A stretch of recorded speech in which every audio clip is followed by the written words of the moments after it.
In the brushlands of South Texas, something has gone quiet. For decades, this region held one of the densest wild hog populations in North America. Ranchers called them a plague. Biologists called them unstoppable. Then, in the spring of last year, trail cameras across 3 counties stopped picking them up.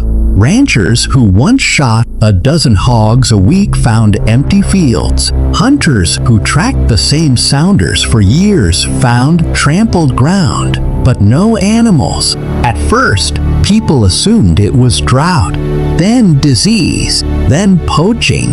But when wildlife officials pulled data from motion sensor cameras spread across nearly 200 square miles, they found something they didn't expect.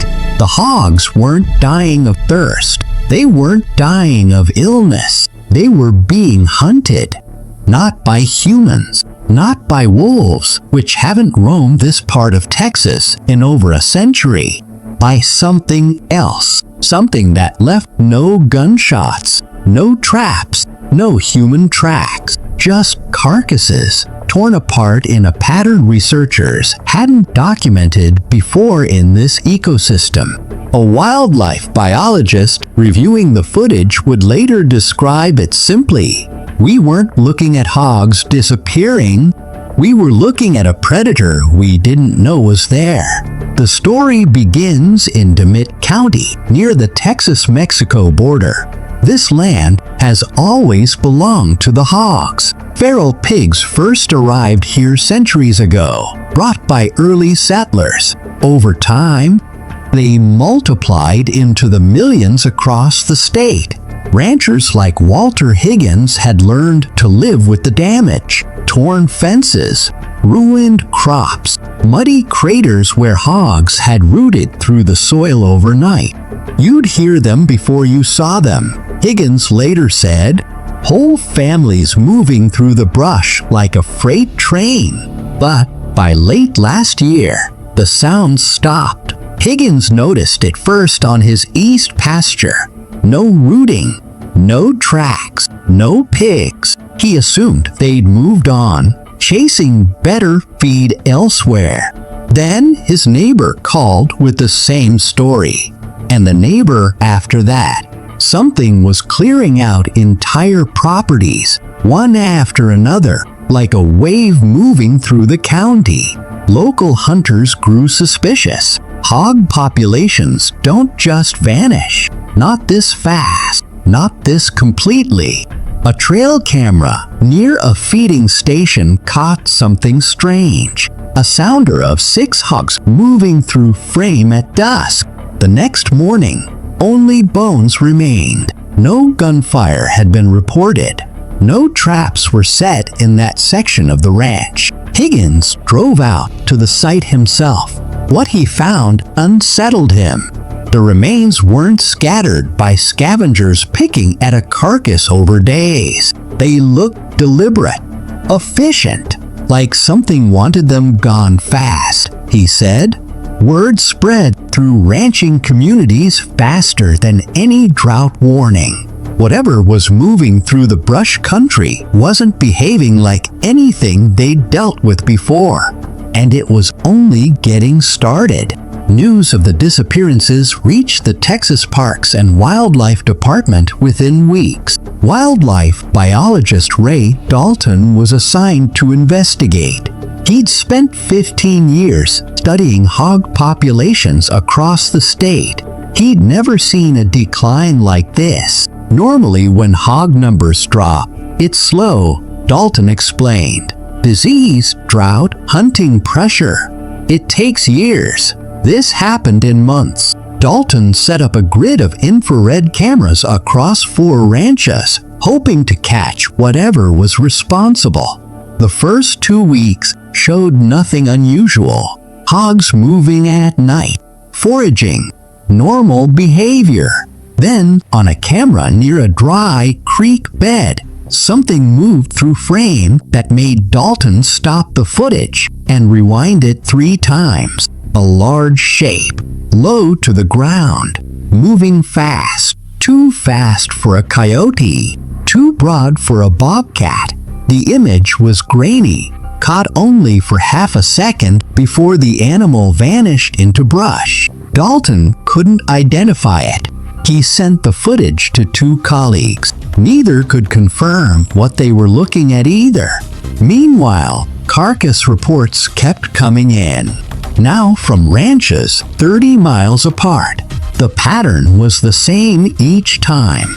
Hogs killed cleanly, often overnight, with no sign of a struggle spread across a wide area. That detail bothered Dalton most. Most predators leave chaos behind. Drag marks, scattered remains, signs of a chase. These kills looked almost surgical. Dalton began to suspect they weren't dealing with an animal acting alone. Something bigger was happening across this stretch of Texas brush country. And whatever it was, it hadn't been documented here in living memory. Dalton widened the investigation. He requested help from a university research team studying predator movement across South Texas. Among them was Dr. Aaron Whitfield, a carnivore ecologist who had spent years tracking mountain lion populations near the Rio Grande. Whitfield reviewed the grainy footage from the creek bed. His reaction surprised Dalton. "That's not a mountain lion," Whitfield said. "The gait is wrong. The build is wrong." Mountain lions had never been confirmed this far into the brush country, not in any real numbers. This didn't match their movement pattern anyway. Whitfield had another theory, one he wasn't ready to say out loud yet. The team set up hair snares near fresh kill sites, hoping to collect DNA. 3 days later, they got a sample. Whitfield sent it to a lab for genetic testing. While they waited, the killings continued. A rancher near Carrizo Springs reported losing 11 hogs in a single night. Not scattered kills, all in one dry wash, as if something had funneled them there. Dalton visited the site personally. The ground told a story he hadn't expected. Drag patterns leading toward a culvert beneath a county road, an underpass rarely used by ranch traffic. Something was using the landscape itself as a weapon. Then the lab results came back. Whitfield read them twice before calling Dalton. "You're going to want to sit down for this one," he said.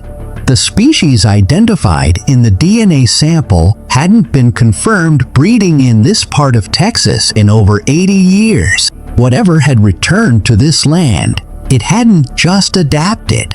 It had learned how to hunt hogs better than anything before it.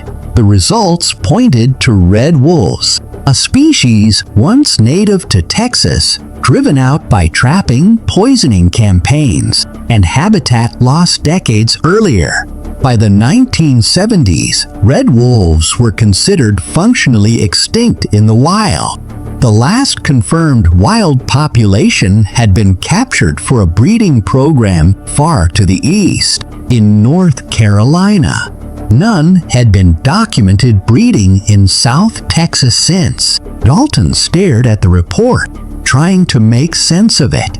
"If this is real," he said, "we're not looking at an isolated animal. We're looking at something that's been happening under our noses for years." Whitfield had a theory. Genetic studies over the past decade had already found something strange along the Texas Gulf Coast. Coyotes that were carrying red wolf DNA, remnants of a population that hadn't fully disappeared after all. Some scientists believed a small number of red wolves had survived by interbreeding with coyotes, hiding in plain sight for generations. If true, the predator moving through the brush country wasn't a lone survivor. It could be the return of something Texas had already written off as gone. Dalton pulled satellite images of the affected ranches, mapping every kill site over the past 6 months. The pattern that emerged stopped him cold. The kills weren't random. They followed dry creek beds and brush corridors, exactly the kind of terrain wolves use to move undetected across open land. Something was expanding its territory, deliberately, methodically, and it wasn't hunting alone. Trail cameras soon confirmed it. Not one animal, a pack. The footage confirmed 5 animals moving together, coordinated, disciplined, nothing like the scattered coyotes ranchers were used to seeing. Whitfield's team moved quickly, working with state and federal wildlife officials to confirm what they were dealing with. Genetic testing on 2 captured individuals settled the question. These were hybrids carrying a significant percentage of red wolf ancestry, more than any confirmed population found before in Texas. For a species declared extinct in the wild decades earlier, it was a stunning discovery. News of the findings spread through conservation circles fast. Some biologists called it one of the most important wildlife discoveries in the state in 50 years. Others raised concern. Ranchers were losing livestock. Hog populations were crashing hard in some areas, disrupting local ecosystems that had adjusted to their presence. Wildlife officials moved carefully, working to track the pack without provoking conflict with landowners. Dalton kept returning to one detail that stayed with him. For nearly a century, people believed this animal was gone from Texas for good. Instead, it had survived quietly enough to avoid detection, adapting itself into the coyote population until conditions allowed it to re-emerge. And when it did, it targeted the one species overwhelming the land it needed back: wild hogs. The very animal ranchers had spent decades trying to control, had unknowingly helped bring back a predator many thought was lost forever. Researchers are still tracking the pack today, watching to see whether this fragile population can hold on or vanish once again into the brush. Texas may be witnessing the quiet return of an animal the world had already said goodbye to. If you want more true stories like this one, hit subscribe and stay for what nature reveals next.